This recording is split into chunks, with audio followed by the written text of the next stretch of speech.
Chapter 45, Friday. Once again it was Friday. Once again it was bath day. Lined up in our rows of 10, over the side we went again. Changed clothes for everyone, shivering, laughing, all good fun. Harmy, Roseanna Lynn in the cuddy, stayed there till we all were ready.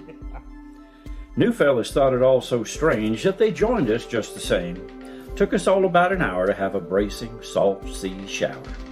Some clothes got washed, some just got tossed. Some should have got lost. But the newer underwear got sorted, and again, no drownings were reported.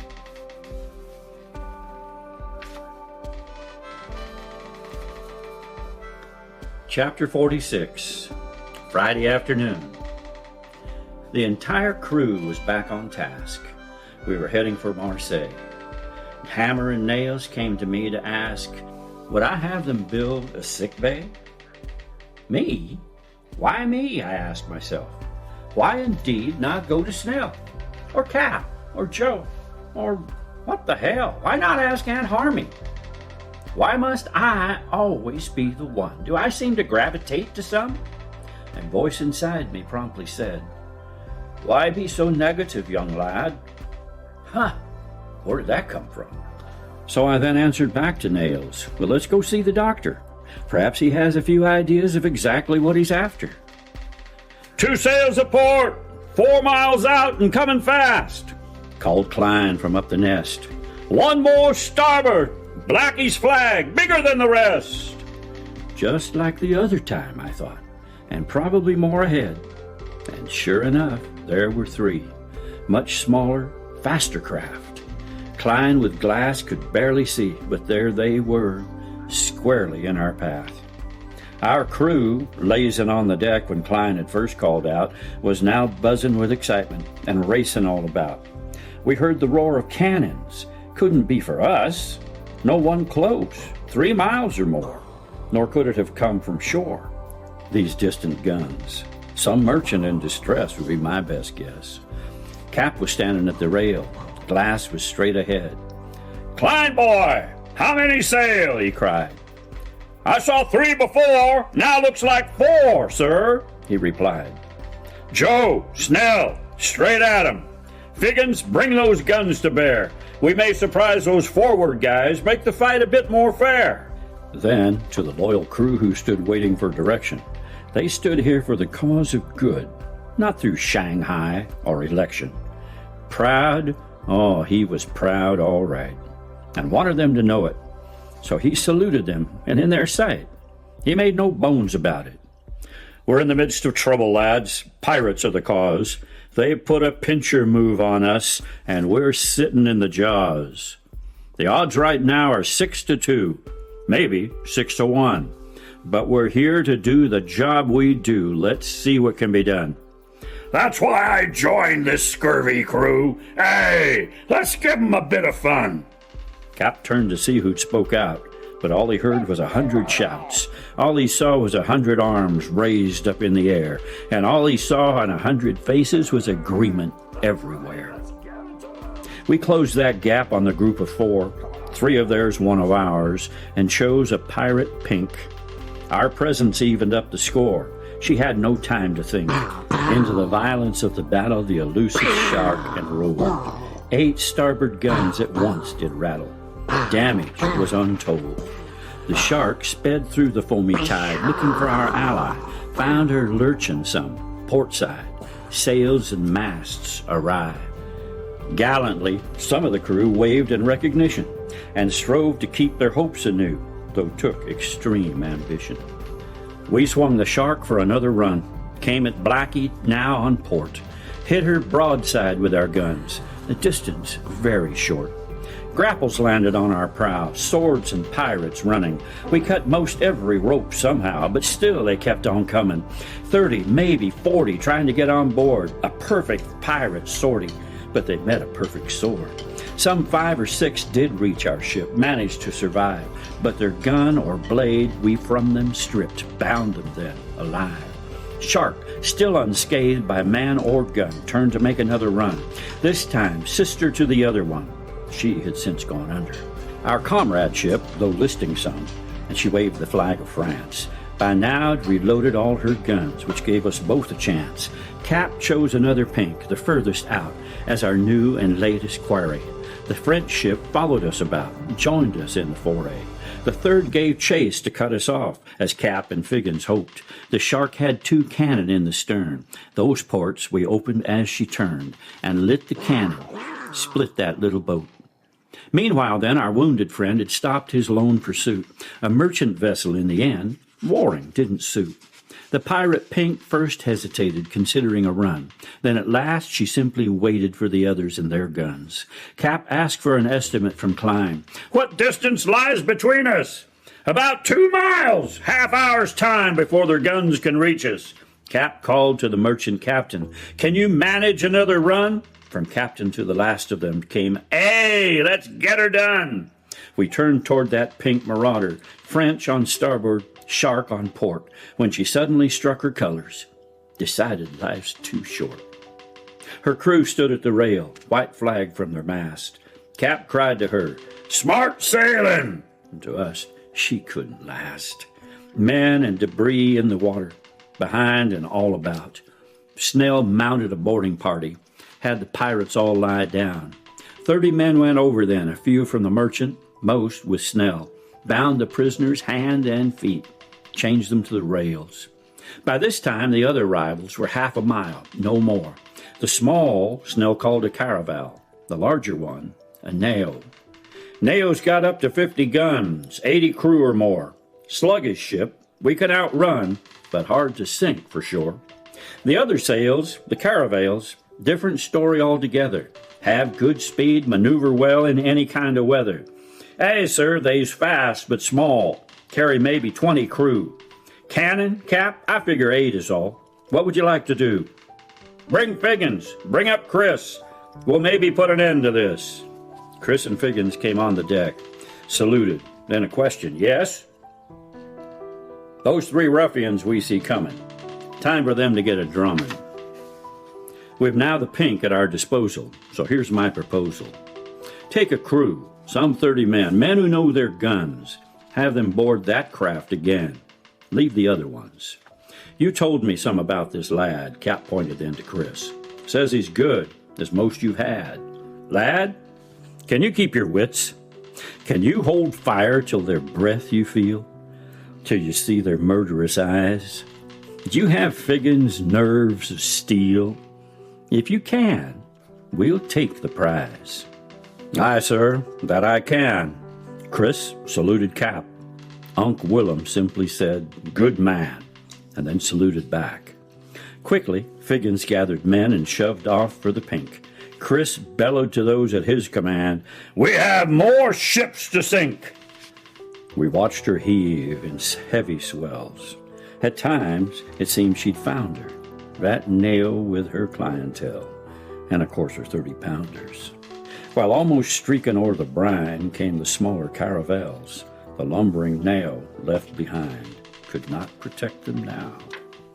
I set my own artillery, the deck gun and the prow. I manned it, though 'twas jittery. I steeled myself somehow. Intent on the merchant cripple now, she'd carefully picked that one. A caravel shot past my bow. I didn't fire my gun, but the merchant ship wasn't quite done yet. Her cannon loaded, ready. Flame and smoke came from her ports with chain and shrapnel, deadly. The caravel's mast was cut in half. Her sails were ripped to shreds. I saw men, probably 10, fall to the water dead. I stood to cheer, but then 'twas queer. I felt my leg a-shivering. 'Twas sticky red, and so instead of standing, I fell, quivering. A fellow sailor at my side yelled, "I got you, my young buddy." He carried me, though it hurt my pride, straightway to the cuddy. Leaning there against the door, trail of blood behind me, thoughts went racing through my head. What if I bleed out till I'm dead? I think I'm way too young to die. Why so much blood in my thigh? Just who is that sailor friend? I know I'm dying, that's for sure. I remember thinking then, that is before I hit the floor. Don't let Miss Roseanna Lynn be the one to find me. Chapter 47. Didn't hit nothing special. Roused from sleep by a thunderous roar, I looked up at 4 solemn faces. Weak from loss of life's blood force, I smiled rather weakly, but gracious. I felt and I heard some sighs of relief, and I saw some smiles in return. Lime piped up in his exuberant way. "Aunt Harmy says you sure caused us grief, but I said no cause for concern. Doc pulled out some metal from there in your thigh. He says it's just a flesh wound, caused by something called flying shrapnel. Didn't hit nothing special. You'll walk by and by. Oh, and I cleaned up that blood by your gun. About a ton." No longer in the cuddy, they'd moved me down below. How long, I didn't know. Again, a cannon roared outside, and again the elusive shark shuddered. I opened the blanket and stared at my thigh.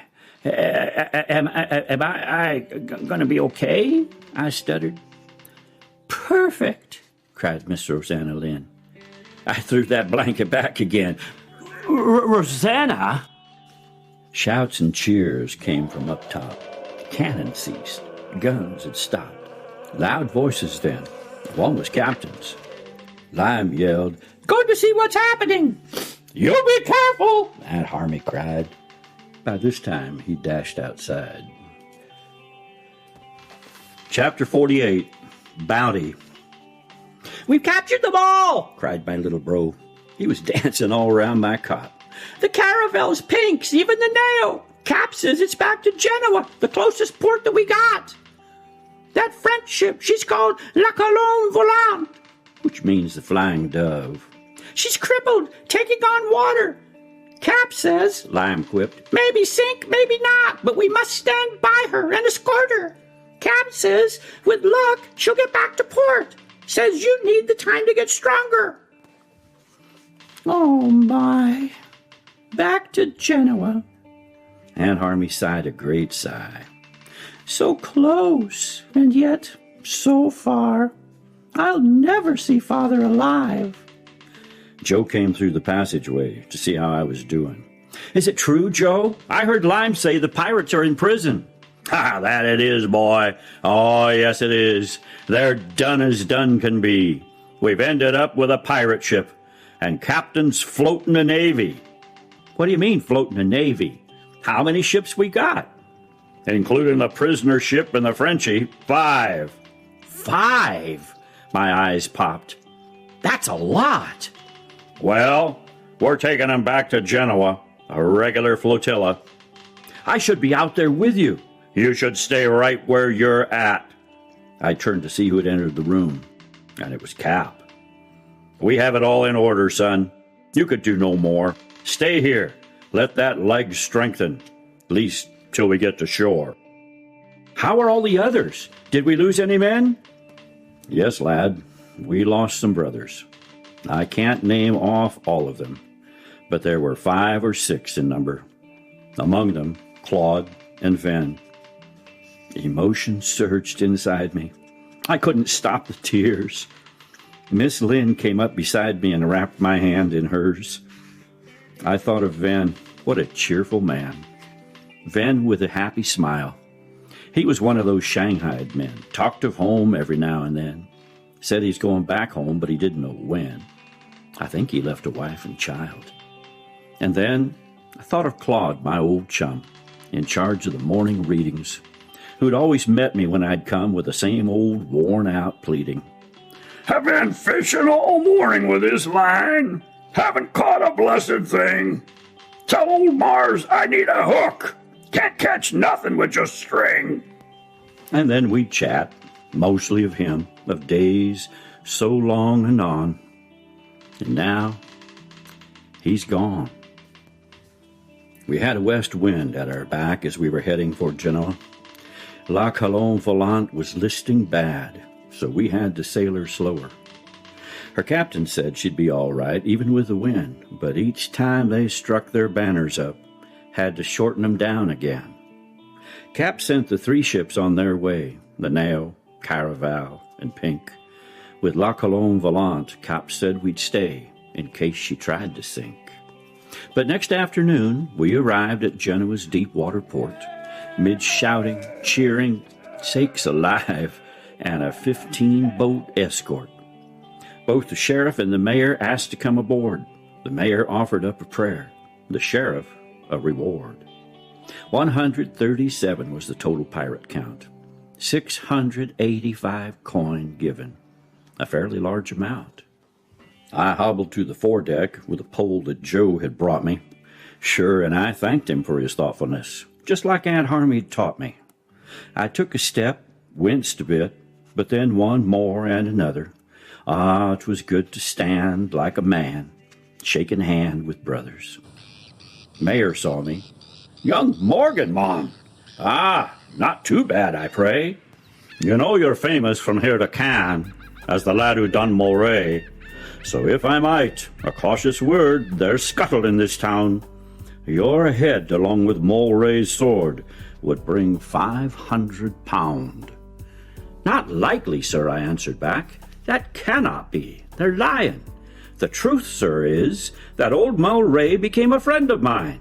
Why, we sat and read from Scripture, from the 23rd Psalm. The sword he gave me, fair and square, like he was giving alms."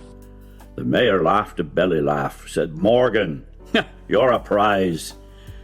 Gave my back a hearty whack, then more sober, "Be advised." I looked out over the harbor at the ships that lay at anchor, the Shark, La Colombe Volante, and the 3 prize of war. Genoa had a dry dock system like Cap had never seen. They had dug a channel up a slope, bordered by huge beams. At the end of this long channel, they had an old half-buried hulk. On the hulk were block and tackle. Horses then, instead of men, were used for all the muscle. So, when the tide was in, it was simple then to pull and dry dock up the channel and keep it in between the beams. La Colombe Volante was guided now to that channel and those beams. As I stood, it seemed unreal somehow, like Port Torres, Bastia, in standing on this prow, were just bits and parts of dreams. Like even what the mayor had said, "Morgan, there's a bounty on your head." Like any moment now I'd waken to Aunt Harmy's calls and yells, then screams, and me and Lime would climb up on those kitchen stools and have our morning bacon. Dreamily I watched as men secured the ailing craft. I watched as 6 strong horses were teamed up to pull her forward. I watched the strong flood tide gently push her up that shaft. I watched until she disappeared at last. "Morgan! Morgan!" "Yes, ma'am." "Stop your dawdling. Get back to that bed. You're not well enough to be out waddling all around the deck." "Yes, ma'am," I said. This is the end of CD number 3. Please go to CD number 4.